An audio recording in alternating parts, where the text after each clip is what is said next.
to the GSMC Baseball Podcast, brought to you by the GSMC Sports Network. I'm your host, Sam Menzie, and we have a great show for you today.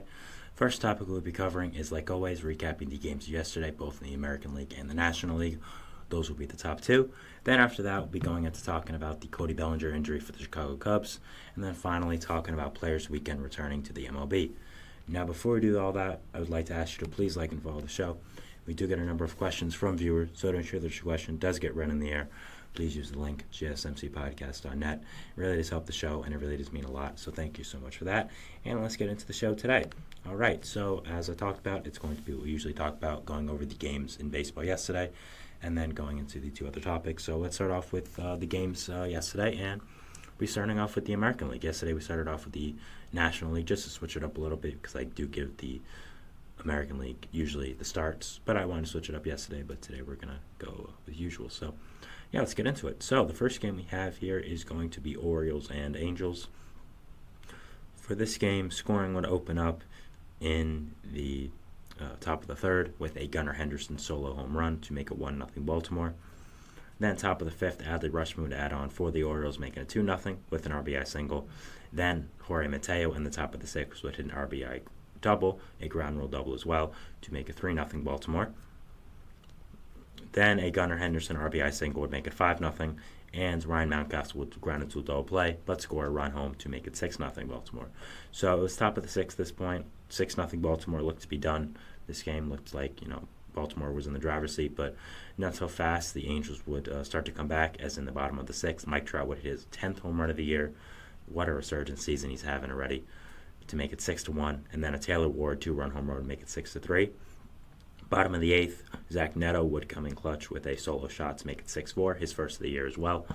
And then Logan O'Hoppe in the bottom of the ninth would hit a RBI ground ball to make it 6-5 Baltimore. So the Angels would get close to scoring this game, to tying this game. I mean, they kept scoring all these runs, but after that, with a man on first and 2 outs, Joe Adell was caught stealing second base, and that would be the end of the game. So a really controversial end there. Unfortunate way to lose to the Angels, but they put up a good fight against a really good Orioles team, which is really all you can ask for them. For the Angels, they had on the mound Tyler Anderson. He went 5 innings pitched, 4 hits, 2 earned runs, 4 walks, 7 strikeouts, and a 1.78 ERA in the season. Had a really good start there. I think he's had a really impressive start to the season overall, something that's really not been expected, I'd say. So really good job for him. And for the Orioles, they had Dean Kramer on the mound. He went 5 1/3 innings pitched, giving a 3 hits, 2 earned runs, 1 walk, and 10 strikeouts, a 4.61 ERA in the season. So an okay start there. The 10 strikeouts is really nice, but just a good win for the Orioles all around. They scored early and they didn't flinch when they gave up some runs at the back end of the game. So really nice win there for them. Going to the final series of this Red Sox and Guardians series, final game of the series. It would be all Red Sox, as in the top of the first, Warrior Ryu would hit an RBI double to make it 1-0. Connor Wong in the top of the second would make it 2-0 with a solo home run. Rafael Devers would do the same in the top of the fifth to make it 3-0. Connor Wong would hit another home run to make it 4-0. A Cedena Rafael RBI single would make it 5-0. A Rafael Devers ground rule double would make it 6-0. An Emmanuel Valdez sacrifice fly would make it 7-0. And a Connor Wong RBI single would make it 8-0 Boston. And that would be it for the game, as Boston would end up winning the game 8-0. Guardians would not score in the entire game, only getting 4 hits to Boston's 16. So just an offensive barrage there. Really great job by them. Connor Wong as well had a great game. So yeah, just good things all around right now for the Red Sox, and just a great game by their offense. The Red Sox had on the mound Cooper Criswell, who was really phenomenal. 5 innings pitched, 3 hits, no earned runs, no walks, 3 strikeouts. More of a bulk reliever guy. He started the game yesterday and was, again, really fantastic. 5 innings pitched. Just a really great start by him, controlling this Red Hot Guardians offense. Really, really great job. Really impressive. For the Guardians, they had on the mound Carlos Carrasco. 5 innings pitched, 9 hits, 5 earned runs, 1 walk, 4 strikeouts, 3 home runs. Not a good start at all. 5 innings pitched, 5 earned runs. Not really what you want, but I think Carrasco was bound to come back down to earth eventually, having the great start that he did for Cleveland. I think at some point he was going to come back down to earth and be 2024 version of himself. So I still think he's a solid depth pitcher for this year, but we knew he wasn't going to keep having the season he was having currently. So next game we have is going to be Tigers and Rays.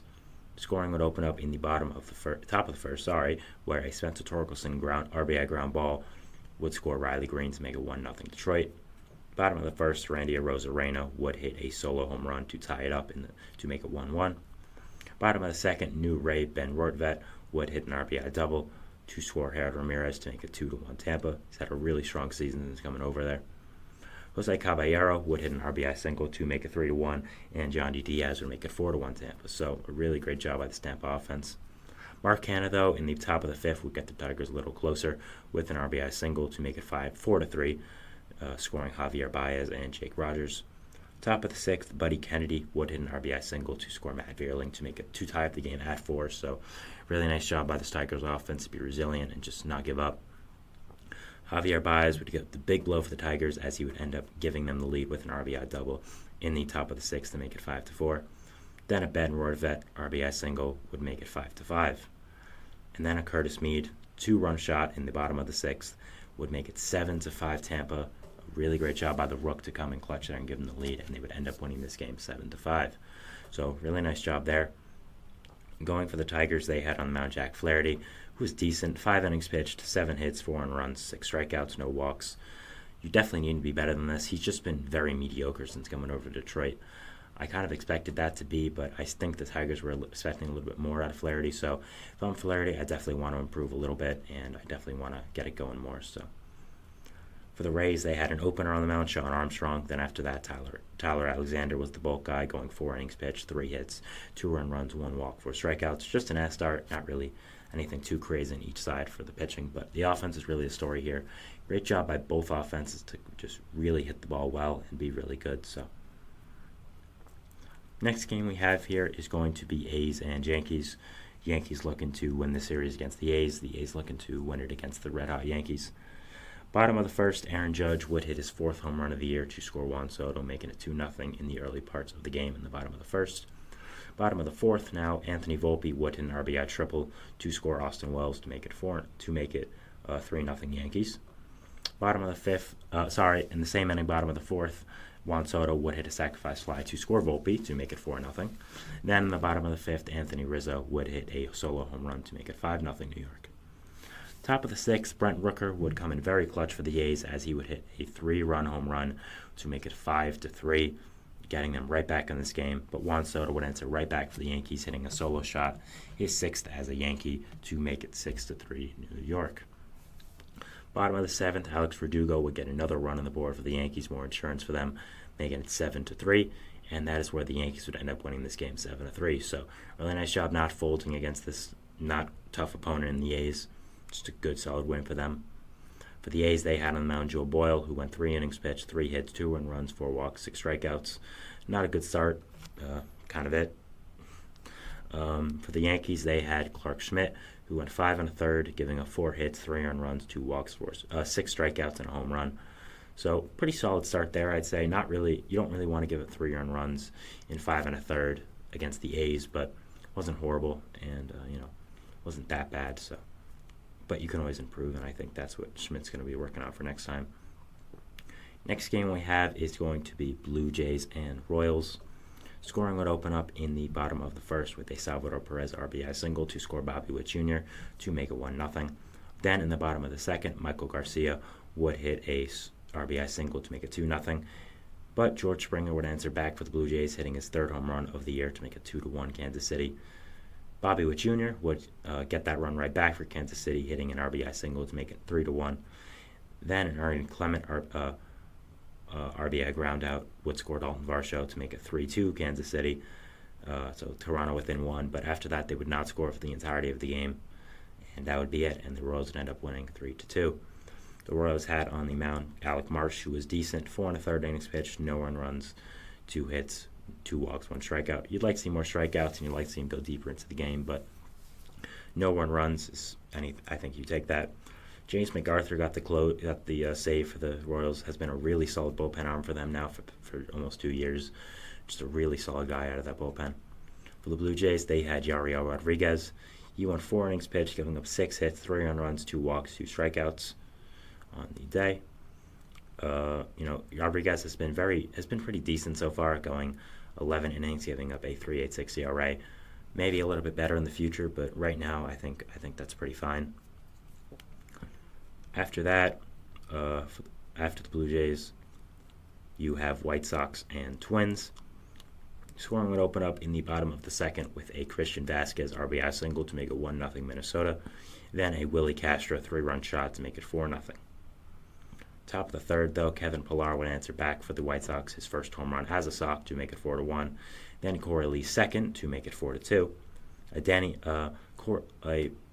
A Brendan Schumacher steal of home would make it 4-3. White Sox, they would get closer, but Max Kepler would end up getting the Twins some runs with a RBI single, and then he would score on a wild pitch by Davey Garcia to make it 6-3 Minnesota, and that is where they would end up winning this game. So just a really nice win by Minnesota, trying to get back on track for the season. No better team to do that against than the White Sox. Sox had on the mound Garrett Crochet, their ace. 4 innings pitched, 7 hits, 5 earned runs, 2 walks, 6 strikeouts. Not a great start as a starter so far for his career. Still hoping he can pick it up, but don't want to see starts like that. But the Twins, they had Joe Ryan, who was solid. 6 innings pitched, 4 hits, 3 earned runs, 1 walk, 8 strikeouts, and 2 home runs. Pretty great start to the season so far, with a lot of the Twins pitchers kind of underperforming. I think Joe Ryan has been really solid and just a really good arm in that rotation for the Twins. Final game here we have for the American League is going to be Mariners and Rangers, a AL West matchup. Top of the first, Mitch Haniger would hit a RBI groundout to make it 1-0 Seattle, and that would be all that they would get for that game. Bottom of the fourth, Adolis Garcia would hit his 7th home run of the year to make it 1-1, and Evan Carter would hit his 4th to make it 2-1. Bottom of the sixth, Jonah Heim would hit a RBI single to make it 4-1, and an Evan Carter RBI triple would make it 5-1 Texas. So really nice job by the offense here, and a really nice job to end up winning this game and just get those runs on the board against this solid Mariners team, especially who's really good with pitching. Both the Rangers and Mariners have been mediocre this year, so nice job for one of them to kind of take the reins and win this game. Mariners had on the mound Bryce Miller, who went 4 innings pitched, 4 hits, 2 earned runs, 4 walks, 5 strikeouts. I'd like to see the walks go down, but overall a solid start from him. For the Rangers, they had John Gray. He went 4 2/3 innings pitched, giving up 7 hits, an earned run, a walk, and 7 strikeouts, 2.92 ERA on the year. So really great start to the season by him. You know, I was very skeptical about him being one of the main starters for the Rangers after all the injuries they suffered, but he's been doing really, really well, so got to give him credit where credit's due. And yeah, hopefully for Rangers fans' sake, he continues it. With all the injuries they've suffered, they're going to need him. They're going to need him and all the other guys in that rotation who are depth pieces to come in clutch and make good starts. Him, maybe even Johnny Cueto. He just signed Cody Bradford, who was placed in the injured list, but hopefully comes back soon. And Michael Lorenzen, who was signed a little while ago. So, yeah. All right, so that was the end of our first segment here, talking about the American League games of yesterday. We'll be going into our second segment, which, of course, is talking about the National League games, just recapping all the games in baseball. Very fitting to go from American League to National League. So, yeah, we go on to our second segment here. But we'll see you after the break. So thanks so much, and bye. See you after that.